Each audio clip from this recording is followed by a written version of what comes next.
Hello students, हमारी आगे प्रश्नावली छठी है त्रिभुजों की समरूपता। तो इसमें दो त्रिभुज समरूप कब होते हैं? एक त्रिभुज हमारे पास में ए बी सी, एक है पी क्यू आर। दो त्रिभुज समरूप होते हैं यदि उनके संगत कोण बराबर हों। पहली कंडीशन उनके लिए है कि उनके संगत कोण जो है वो बराबर होने चाहिए। संगत कोण बराबर हों। और अब संगत कोण देखो इसमें कौन कौन से होंगे। अगर हम बात करें त्रिभुज ए बी सी और त्रिभुज पी क्यू आर की, यानी इसका नाम हम लिखें ए बी सी और इसका नाम लिखें त्रिभुज पी क्यू आर, तो संगत कोण वो होगा जो इनके सीरियल वाइज आएगा। पहला कोण पहले के बराबर होना चाहिए, दूसरा दूसरे के बराबर, तीसरा तीसरे के बराबर होना चाहिए।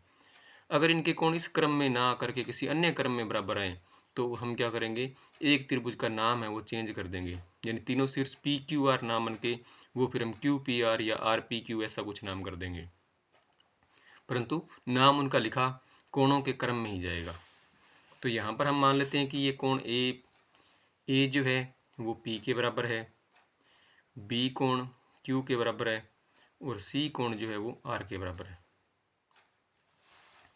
तो इसके संगत कोण बराबर हम कर लेते हैं कि कोण ए बराबर कोण पी, कोण बी बराबर कोण क्यू और कोण सी बराबर कोण आर है। और दूसरी कंडीशन इसकी ये होती है कि इनकी संगत भुजाएं समानुपाती होनी चाहिए।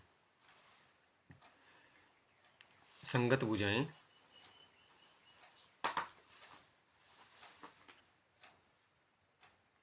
एक ही अनुपात में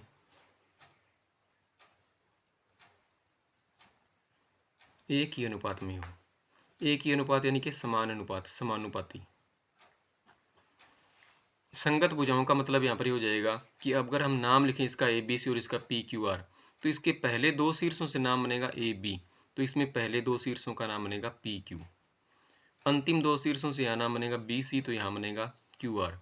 यानी ए बी और पी क्यू का अनुपात बी सी और क्यू आर के अनुपात के बराबर होना चाहिए। इसके अलावा पहले और तीसरे को मिलाएंगे तो बनेगा ए सी नाम, तो यहाँ पर बनेगा पी आर। तो ये इसी क्रम में जब हम इनका नाम बना के भुजाओं का अनुपात निकालेंगे तो वो संगत भुजाएं बन जाएंगी। तो यहाँ पर हम मान लेते हैं कि भुजा ए पी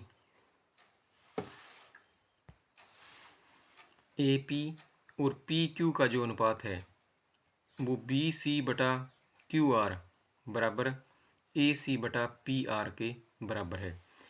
अंश में तो आएगा एक त्रिभुज का नाम और हर में आएगा दूसरे का, भुजाएं उसी क्रम में जिस क्रम में उनका नाम है।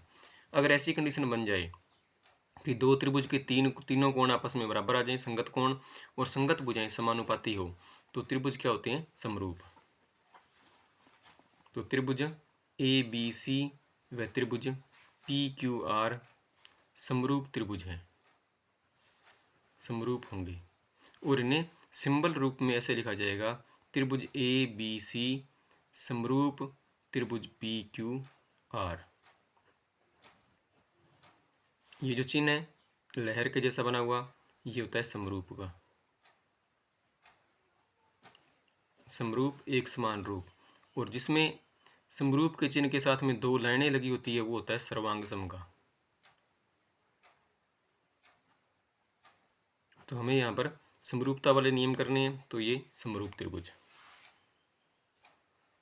कंडीशन दो ही है कि त्रिभुज के संगत कोण बराबर होने चाहिए और संगत भुजाएं एक ही अनुपात में यानी कि समानुपाती होनी चाहिए, तो त्रिभुज आपस में समरूप बन जाते हैं।